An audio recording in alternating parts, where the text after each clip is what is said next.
Καλησπέρα. Να ευχαριστήσω και εγώ με τη σειρά μου για την πρόσκλησή σας. Δεν ήταν θέμα ομήρου.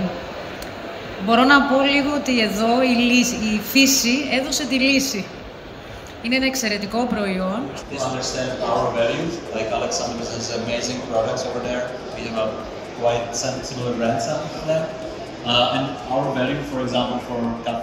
Ζητούν από ένα σημείο και να τις λαμβάνουν σε ένα ψηφιακό σημείο. Το πρώτο βήμα έγινε, έχουμε μια μεγάλη δουλειά να κάνουμε μαζί τώρα για να και οι ομάδες μας λειτουργούν πάρα πολύ εντατικά στο να ετοιμάσουμε το κανονιστικό πλαίσιο που πρέπει στις επόμενες μέρες και να εντάξουμε και τις υπόλοιπες διαδικασίες σταδιακά σε αυτή την ενιαία περίοδο του σύγχρονου βίντεο για όσους έχουν ακούσει την όλη ψηφιοποίηση καθεστώτων τεχνολογίας.